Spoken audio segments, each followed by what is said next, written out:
Welcome back for a part 2 episode of Clueless Card Pulls. I'm ZWade, and I like opening up packs to Pokemon and Magic the Gathering when I don't know what any of this crap really is. In part 1, we opened up, basically half of this box of, whatever the heck this is. Ninja Spinner, I think is what it's called in Japanese. We actually had a pretty good time. I made up my own names for some Pokemon since I can't read Japanese. And we did indeed get some nice stuff, some full art. You see we got some full arts here, which is really what I'm after since I don't know how to read what these things do, nor do I really care because I don't play. I don't want to waste too much time. I want to get into it because I'm enjoying these Japanese cards. Actually, maybe a little more than the English ones because I can just appreciate what they are for the artwork. So I don't remember what any of the names were because that was a couple days ago. But we did see one of these. It looks like a poop down the drain. And we have a Electasquirrel. And this is a Cocoon. Right? This is from my generation. If you're new to the show, you should know that I don't know anything past Generation 1. I've got most of the names down for Generation 1. And we have, looks like a starter Pokemon for sure. I don't know what generation, but it has that look of a starter Pokemon. And we'll call this one Incineroar because it kind of looks like a female and it is incinerating things with a wand or a stick. Definitely a stick, which isn't that scary. And then we have a Ho-Oh, right? I think that's what that's called. It's so crazy to me that like Ho-Oh, which was like the original legendary, right? From like way back in the day. It was in like the very first episode ever of Pokemon, which is the episode where I realized that I hated Ash Ketchum's English voice. Super annoying. And this is the legendary Pokemon that he saw flying away. And then I think it was in the second generation that it was like the legendary that you could catch. And now it's just a humble, uncommon. The Incineroar, however, is a rare, which as I understand, rares are not guaranteed in Japanese packs. I don't know if that's true. That's just something I heard. Well, this thing is just darned adorable. We're going to call this one Purpuffle because it's purple and it's puffy. Oh, this thing looks absolutely heinous. I love how you get like such a different kind of artwork. Like this is very much like a comic book, and this looks like almost like CGI. This thing looks horrific though. I think we'll call this thing Leerkat, not Meerkat, but Leerkat because those eyes are just, I don't know. And we have a Vulpix. I think we saw one of these earlier, or maybe I've seen the English one. And we have, this is like the youngest looking old person I've ever seen. Oh, we have a Ninetales. Sick. Ninetales is cool. It's an OG. And we have the preliminary to Leerkat. Maybe we'll just call this one, Stoned Kitty. Look at them bloodshot eyes. This is a starter Pokemon, right? This is what eventually evolves into Greninja, right? I don't know its name. We got a Venus Flytrap. I've seen this one somewhere. I've done enough of these packs that I recognize this. Don't remember what its name is, though. I like the art, all the different colors and stuff. It's a little bit flat, whereas this thing here, it has like a lot of depth to it, right? There's action going on. It's falling towards the viewer. I like that kind of stuff a little bit better, but I do like the color choices. The pinks in the background really kind of stand out on their own, but it creates a little bit of a frame. And this thing is called a Trevenant, right? Or a Trevenant. I've seen this, but I haven't seen this artwork yet. I do like this character because it's so clearly a tree, but it looks kind of ghostly. And I pulled another one in English that looked like it was rampaging through somebody's front yard. And I just love a rebellious kind of scene. And someone needs to tell Homeboy that, dude, chops are like out, and they have been for a long time. Oh, I don't think those are mutton chops. I think his jaw is wired shut, and now like I feel bad. I don't know. Maybe he got socked in the face. I can't read Japanese, but if this is like a Team Rocket guy or like a villain, maybe he had it coming. I'm doing a better job opening up these Japanese ones today than I did the other day. I was struggling with them. This looks like a starter Pokemon as well. Maybe this evolves into our Incineroar. So we need to have a good name for this thing. It looks like a fox, and it's fire. Let's see. Seer, Ember, Lava, Fire, Fire, Fox, Seer, Fox. Shit, I don't know. I don't have a good one. This kind of looks like something I've seen. Not a bedlam. Oh gosh, it was, it evolves into the thing with the X on its face, but this looks different. It's like an angle I haven't seen before. Honestly, like, I mean, it kind of just looks like a thermos. And we have another one of these things. Palurple Puff, I don't even remember what we called it. And I've seen this creature before as well. I don't know if it was in the first Japanese Pokemon card episode or if we did this in English. Give me a rare. No, we have I recognize this. This is like Gen 2. Oh god, is it called a Sudowoodo? I don't know. I always hated that Pokemon. I thought it was like ridiculous looking. Oh, that was clean. And we have another one of these flying squirrel electric things, Electasquirrel or whatever we called it. We have a Golbat. I've seen this one. I don't think I've seen this one, but I like the artwork on it. Not nearly as cool as like, what was that? The one we had in first generation, that little fossil thing. It wasn't a Kabutops. It was I don't know. It kind of looked like one of those like horseshoe crabs or whatever they call those. Oh hell, I don't know. I like the art though. I like the way some of the artists do like the pinks and things. I'm not like a pink person, but they make the pinks work really good with like their selection of blues and teals and things. There's another Crobat. We've seen this one. And I don't know who this chick is, but she's rocking and rolling. And I also play bass. And that's clearly a bass, although I play 5-string. So I'm slightly cooler than she is. Well, hang on a sec. And she's holding a pick. So she's lost all credibility because playing bass with a pick is a tonal choice. Okay. And since I can't hear what she's doing, I'm just going to assume she can't play with her fingers. Very poor choice of words.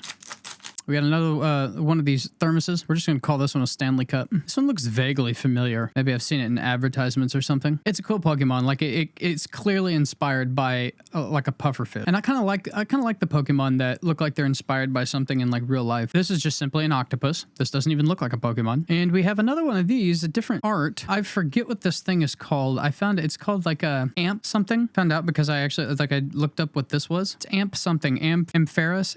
Amphos? I don't know. It's a rare. It must be good, and it must be kind of popular because it has a couple of different cards in this set. And then we have a net so we can capture those pesky Pokemon and lock them away forever in someone's PC. I think we saw this art earlier. What in God's name is this? Is it shooting lasers out of its hands? I don't even know what I would name this. It kind of looks like a clay pot of some sort. It looks like I don't know, or not a hearth, a thing that you like one of those stone ovens. That's what the body kind of looks like. It's a very silly looking Pokemon. And then we have this chick again who's posing as a bass player with that pick. By the way, that pick looks like a Dorito.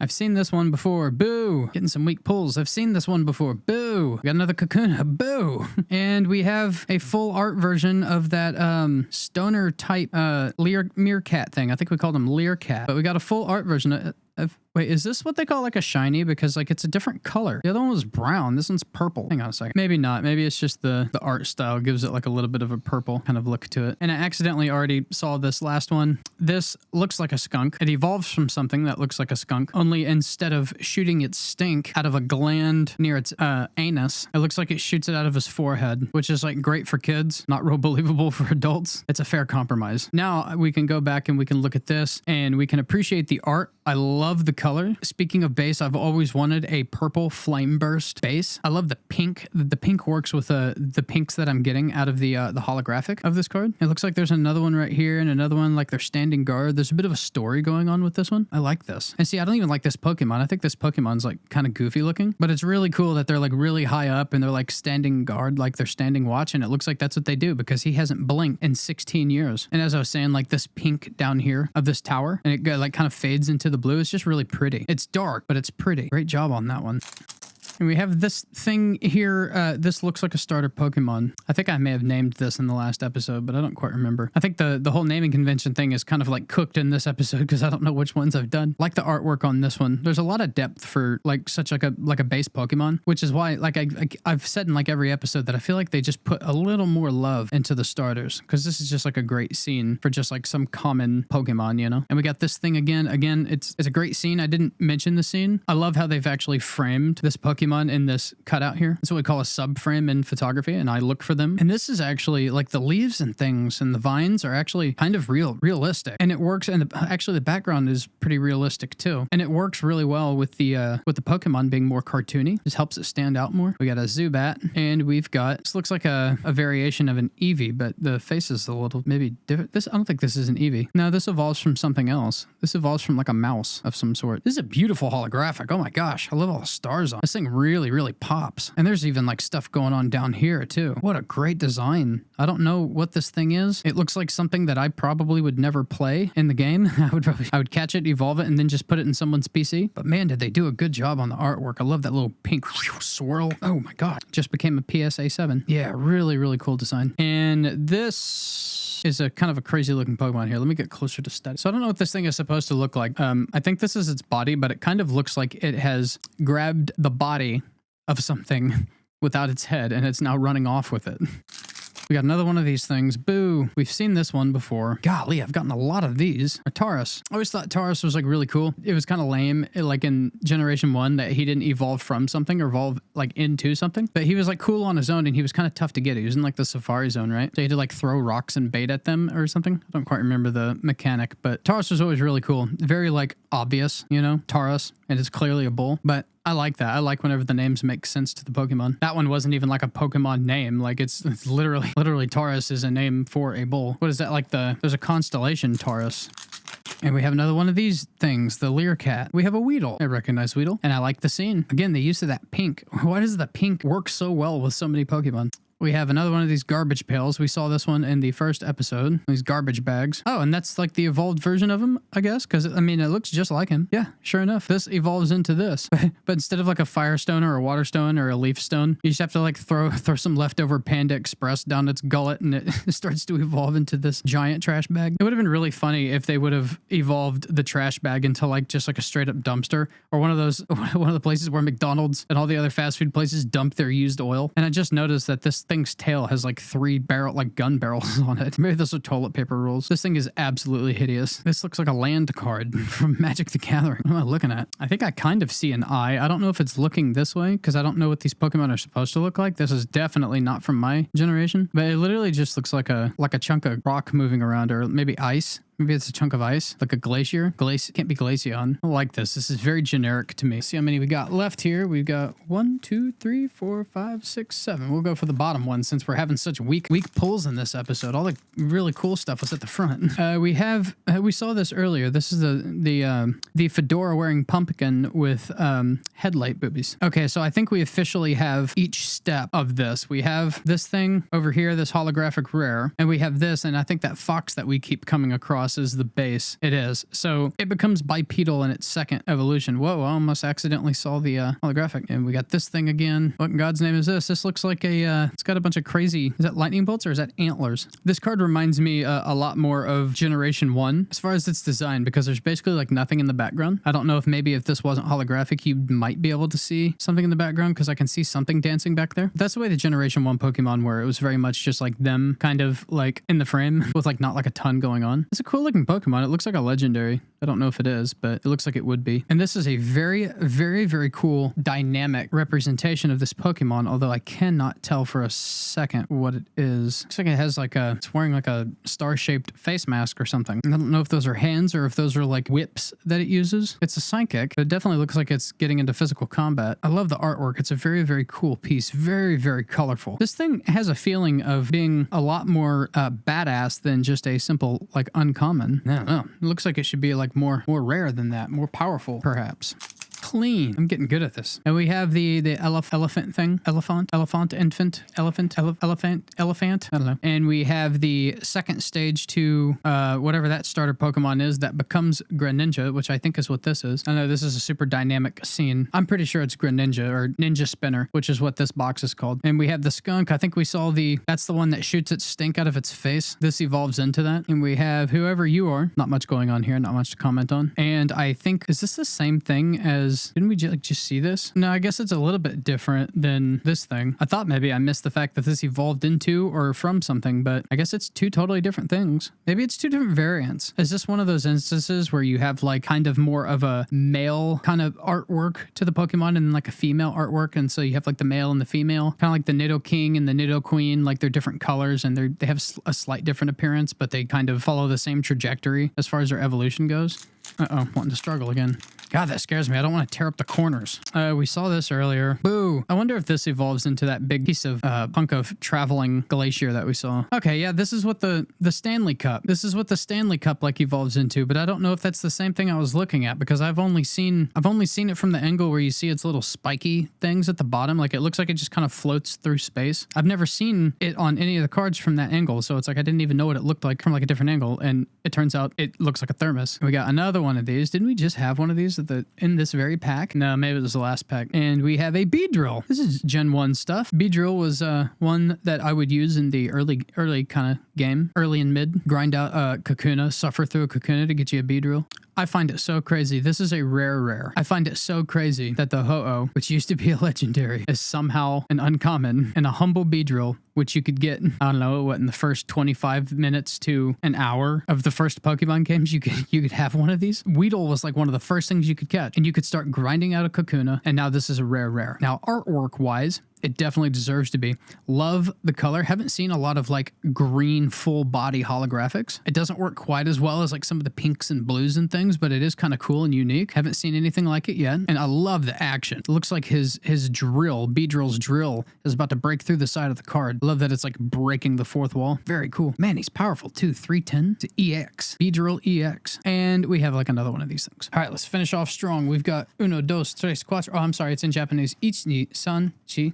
That was fairly clean. A little close. A little too close for comfort. All right, we've seen this thing. Oh, this tower is familiar. This is what the, yeah, it's the same tower. The same tower that the Learcat was looking at. Yeah, so they're like kind of in the same place. So this must be like a place of lore. This must be like a recognizable kind of tower in the games or in the show or something or in the manga. I don't recognize it, but they're like in the same place. It's like these Learcats are like hanging out on like this building over here, maybe, or over here. Maybe that's what they're doing. They're looking for these disgusting purple piles of goo or whatever the heck this is. Got another Golbat. We got another one of these things, this cannonball leaf thing. Definitely looks like a starter Pokemon. It evolves from something that looks even more like a starter Pokemon. It's got that cute factor to it. And we have another one of these clay pots with a weird Michelin Man tire face. They could have just taken this off and I would have like recognized it because it looks like it definitely looks like a stone oven. Like it's got a little thing up here. And it's just like it looks like an ancient vase or something. And we got another Ninetales. Didn't get a rare in that one. Come on, man. We only have each Nissan left. Come on, come on, come on. We already seen that though. And we've seen one of these. And we've seen that. We have the nicer one. We have the full art one up there. We don't need this. Mutton chops again. And we have yet another version. God, there's a lot of these. Are there like multiple variants? This color scheme kind of keeps coming back. We have one that's running and then we have one that looks like he's being possessed. You know what it kind of looks like? It kind of reminds me of how dirty they did Mr. Fantastic. Universe of Madness or whatever the hell. Wasn't the strongest movie. But I was excited about like John Krasinski coming into the Marvel universe, and then they just had Mr. Fantastic, who's supposed to be the smartest man in the world, mind you, who should have a backup plan to the backup plan. Like he should have like a plan Z because he's so smart. And for whatever reason, they wrote him reaching straight out at Scarlet Witch and she just like turned him into noodles. Such a dirty deed they did to Mr. Fantastic. All right, come on. This one's going to play with me. Oh god, we got another one. And we've seen this one. And we've seen that one. Maybe there's not like a ton of cards in this set, because I've seen like a lot of these. And we have another one of these dumb glaciers and a Sudowoodo. And we are down to our last pack. This has been a very fun experience. I like the Japanese cards. I feel like I'm getting some really good art. I don't even know if maybe the art is different, because I think this is like Mega Evolution's era, right? I don't know. Maybe this is like totally unique to Japan. Maybe some of these cards are, because I haven't seen any of this come up. I haven't seen a Beedrill. I haven't seen this thing with the electric antlers up here. In fact, most of these Pokemon are like really underrepresented in the English packs that I've opened. I've seen a Pyroar, you know, but maybe even like the amp thing. Let me know in the comments if Japan releases like different like a whole different series, or if they just release different cards. I know they're more focused on gameplay over there, which just never really hit as hard here. I've seen that. Does this evolve into this? No, this evolves from something else. This looks like it would evolve into this, not the pink thing that evolves into this. There's something pink up in the corner. I like the artwork of this. It's clearly a sheep and it's in a meadow. And like, we don't need one of these. And I think I just remembered the name of this. It's like a Kuroki? Anyway, I have the full art version of it. I don't need this. I did accidentally see the corner of a holograph, so hopefully it's a full art. And we got the baby one of those earlier. Is there anything in the back? We're going to do this one first. And now we have this tower. We have something for this tower by itself. So this thing is like part of the lore. I just don't know anything about the lore. And now we can have our final holograph. It's going to be a rare. I saw the holograph. All the holographs over here are rare. So far anyway. And it is. It's a number 106. And we saw this Uno reverse card somewhere back here. But this happens to be like, you know, a full art or an alternative. And it is labeled as an SR. So it's a secret rare or a signature rare or something. Either way, cool. It's not like what I would like to have. I'd like to have like one of these because I appreciate the Pokemons in their scenes, but this might be worth something. At least, I don't know. And if it's worth something, then I'll just absolutely sell it because I don't want to look at it after today. The holographic does work really good with the background though. Like when you turn it to the side, man, it like screams. It almost hurts your eyes. Not a bad part two. We ended up with a pretty nice spread, I think. Now I just have to figure out what to do with all these Japanese cards that nobody can read. I may or may not have enjoyed the Japanese cards more than the English cards, but let me know in the comments if you enjoyed watching the Japanese cards being opened. Make sure you subscribe so you don't miss future videos. I'm ZWade, and we'll see you next time.